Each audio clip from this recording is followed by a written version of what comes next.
Hello అండి, నా పేరు మహతి. నేను ఇప్పుడు చెప్పే కథ నిరుపమ రావినూతల గారు రాసిన ఎలాగైనా నువ్వే కరెక్ట్ డాడీ అనిపించాలనుకున్న కన్న తండ్రి పంతం నెగ్గిందా?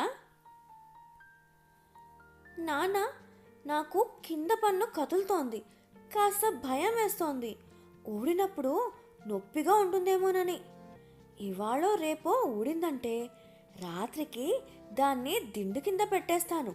అప్పుడు టూత్ ఫెయిరీ వచ్చి ఊడిన పన్ను తీసుకుని బదులుగా నాకు డబ్బులిస్తుంది.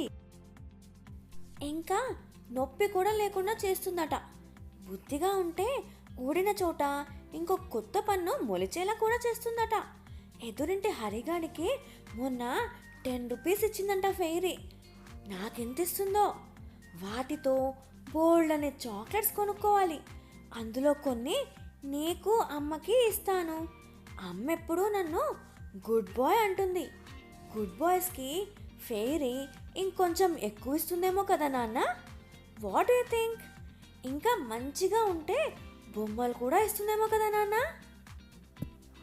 ఇలా 6 ఏళ్ల నా కొడుకు విహారీ ఊహల్లో విహరించేస్తున్నాడు. సార్థక నామధేయుడు. ఈ మధ్యనే స్కూల్కి వెళ్ళడం మొదలుపెట్టాడు. చుట్టూ ఉండే తన స్నేహితుల నుండి రోజుకో కొత్త సంగతి తెలుసుకుంటున్నాడు. పాలపళ్ళు మొదటిసారి ఊడేటప్పుడు చిన్నపిల్లలు భయపడకుండా ఉండటానికి, నొప్పిని మరిపించటానికి ఈ మధ్య తల్లిదండ్రులు కనిపెట్టిన ఉపాయమే ఈ టూత్ ఫెయిరీ. ఊడిన పళ్ళకి బదులు డబ్బులో, బొమ్మలో, తినుబండారాలో వాళ్లే పెట్టి ఒక దేవత ఇవన్నీ ఇచ్చిందని చిన్నపిల్లలను మభ్యపెట్టడం. ప్రతిరోజు పళ్ళు తోముకునేటప్పుడు ఆ ఊగే పంటిని చూసుకోవటం, దాన్ని ఇంకాస్త అటూ ఇటూ కదిలించి చూడటం. ఇవాళో రేపు ఎగురుకుంటూ టూత్ ఫెయిరీ మా ఇంటికి వచ్చి వాడిని సత్కరించడమే తరువాయి అన్నట్టు సాగుతున్నాయి వాడి ఆలోచనలు. ఒక శుభోదయాన పన్ను ఊడి వాడి చేతికి రానే వచ్చింది. వాడికే గనక పాటలు వచ్చుంటే ఎన్నాళ్ళో వేచిన ఉదయం ఈనాడే ఎదురవుతుంటే అని పాడుకునేవాడేమో.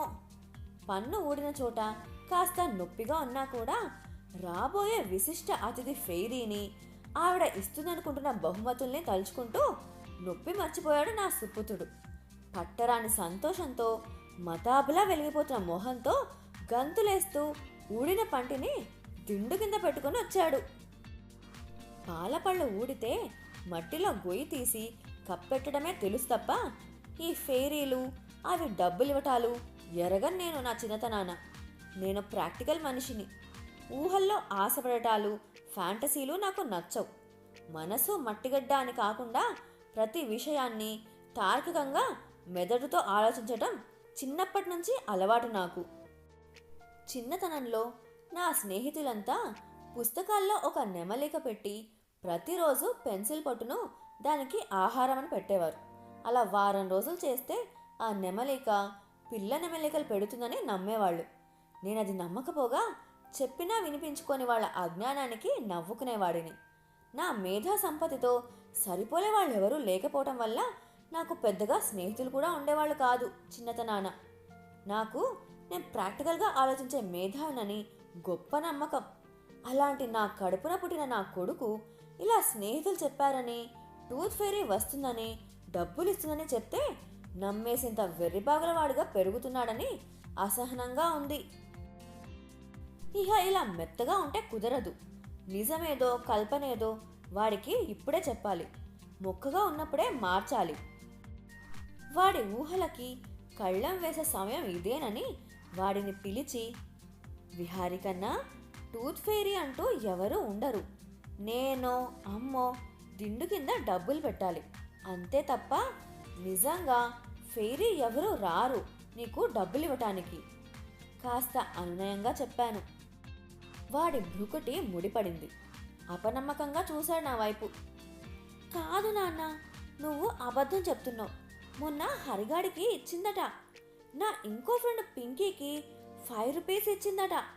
పింకీ బాగా అల్లరి చేయటం వల్ల తనకి ఫెయిరీ కొంచెం డబ్బులే ఇచ్చిందంట. ఇక నుంచైనా అల్లరి చేయకుండా బుద్ధిగా అమ్మా నాన్నల మాట వింటే ఈసారి వచ్చినప్పుడు ఇంకొంచెం ఎక్కువ డబ్బులు ఇస్తుందట. అలా అని ఒక ఉత్తరం కూడా రాసిపెట్టి వెళ్ళిందట.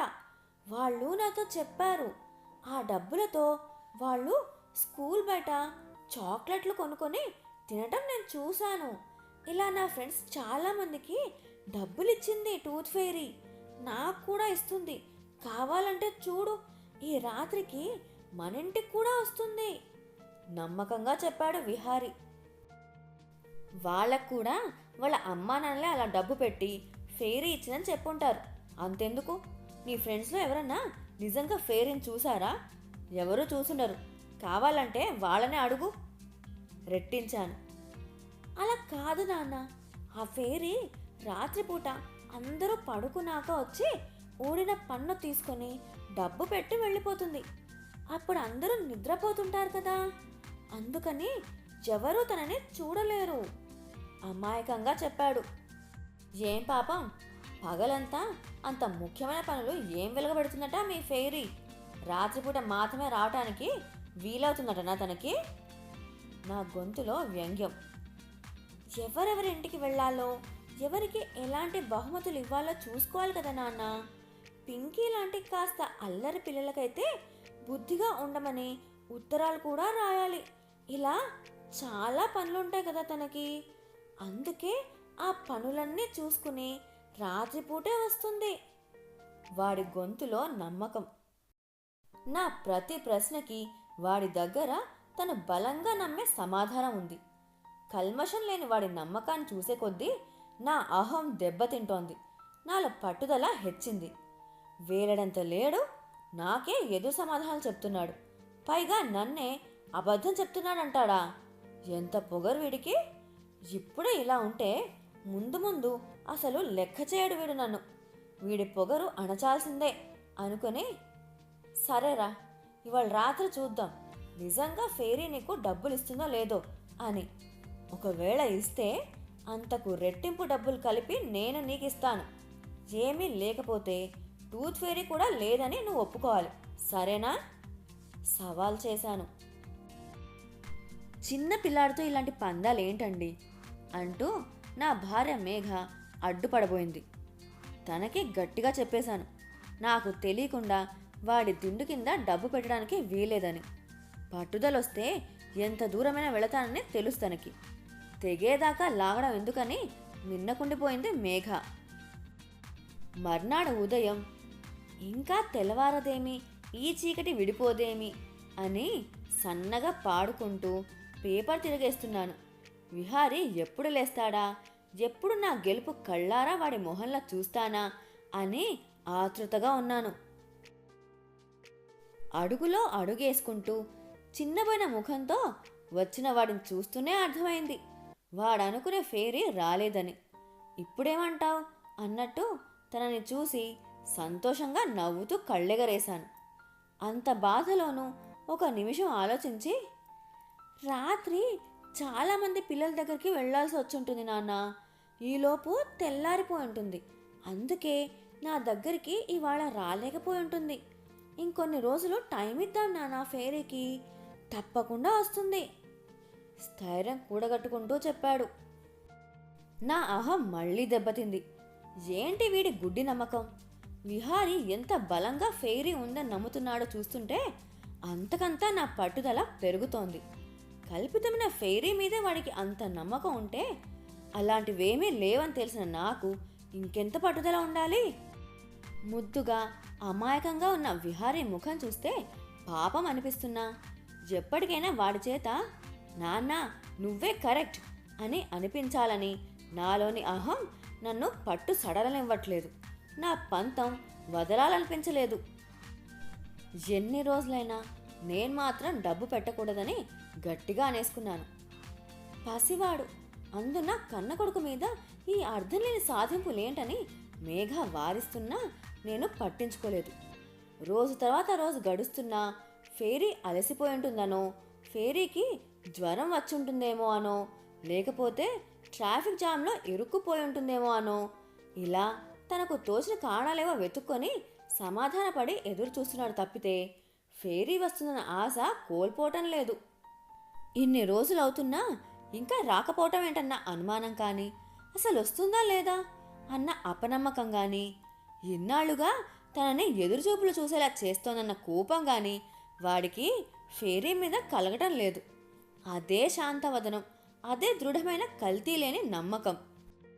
ఫెయిరీ అన్నది ఒక అభూత కల్పన అన్న నా నిజం వాడికే అంతుంటే నాకెంతుండాలి అనే అహం నన్ను పట్టు సడలనివ్వట్లేదు. నిజానికి కల్పనకి మధ్య జరుగుతున్న ఈ దోబూచులాటకి తెరపడే సమయం మర్నాడు వినాయక చవితి పండుగ రూపంలో వచ్చింది. చక్కగా తలస్నానం చేయించుకుని కొత్త బట్టలు వేసుకుని బుద్ధిగా పూజకు తయారయ్యాడు విహారి. అందరం భక్తి శ్రద్ధలతో పూజ చేసుకుని నవకాయ పిండి వంటలను నైవేద్యంగా నివేదించాం. తర్వాత విహారికి ప్రసాదం పెట్టి కళ్ళకద్దుకొని తినమని చెప్పాను. వాడికుండే సహజమైన ఉత్సుకతతో, ప్రసాదం అంటే ఏంటి నాన్న? కళ్ళకద్దుకొని ఎందుకు తినాలి? రోజు తినేటప్పుడు ఇలా చెయ్యం కదా, మరిప్పుడెందుకు అని అడిగాడు. మనం ఈరోజు పూజలో దేవుడి కోసం చేసిన గారెలు, బూరెలు, పాయసము లాంటివన్నీ స్వామి తీసుకొని నచ్చినన్ని తిని మిగిలినవి మనల్ని ఆశీర్వదించి మన కోసం ఉంచుతారు. ఇప్పుడు మనం వాటిని ఆ స్వామి ఇచ్చినట్టుగా అనుకుని తింటామన్నమాట. దాన్నే ప్రసాదం అంటారు. పండగలప్పుడు గుళ్ళో పూజారి తాత ఇచ్చేది కూడా ప్రసాదమే. సాక్షాత్తు ఆ దేవుడే కొంత ఆరగించి మన భక్తికి మెచ్చి మనల్ని ఆశీర్వదిస్తున్నట్టుగా భావిస్తాం. కాబట్టి కళ్ళకద్దుకుని తింటామన్నమాట. అది మనం ఆ దేవుడికి ఇచ్చే గౌరవం. అర్థమైందా? సాధ్యమైనంత సరళంగా చెప్పడానికి ప్రయత్నించాను. మరైతే నాన్న, మన దేవుడికి కారంగా ఉండేవి నచ్చుతాయా, లేకపోతే స్వీట్లు నచ్చుతాయా? చాక్లెట్లు ఇస్తే తింటాడా? అసలు దేవుడు తింటాడని నీకు ఎలా తెలుసు? అలా తింటున్నప్పుడు నువ్వు చూసావా? అమాయకంగా అడిగాడు. నాకు ఒక్కసారిగా చెల్లుమని తగిలిన భావన. నేను దేవుణ్ణి నిజమని నమ్మి ఎలా కొలుస్తున్నానో వాడికి టూత్ ఫెయిరీ అలాగే కదా. చిన్న కష్టం వస్తేనే అది గట్టెక్కిస్తాడని ధైర్యం కోసం దేవుణ్ణి తలుచుకుంటాం. మరి విహారికి వచ్చిన మొదటి కష్టానికి ధైర్యం కోసం ఫెయిరీని నమ్ముకున్నాడు. అందులో తప్పేముంది? మన కష్టంలో సాయం చేసిన వాడిని దేవుడిలా వచ్చావని నమ్ముతామే. మరి మొదటిసారి పన్ను ఊడిన భయం, నొప్పి, ఊడిన చోట మళ్ళీ ఇంకో పన్ను వస్తుందో లేదో అన్న దిగులు, ఇలాంటివన్నీ ఫెయిరీ మరిపిస్తుందంటే తనని నమ్మటంలో విహారి తప్పేముంది?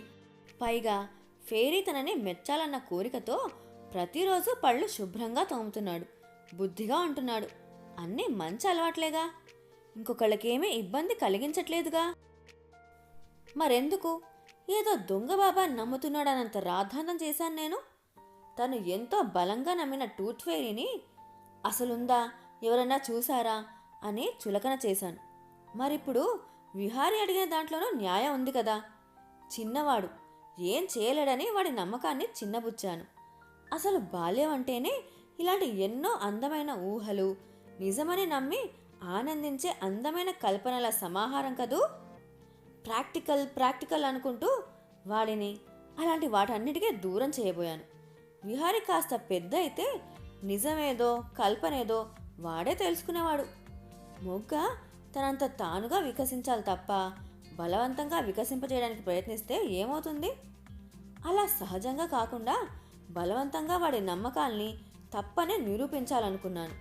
అన్నీ నాకే తెలుసన్న గర్వంతో, అర్థలేని పంతంతో వాడి సున్నితత్వం మీద దెబ్బ కొట్టబోయాను. పసివాడితో నేను పట్టిన పంతం తలుచుకుంటే నా మీద నాకే సిగ్గేసింది.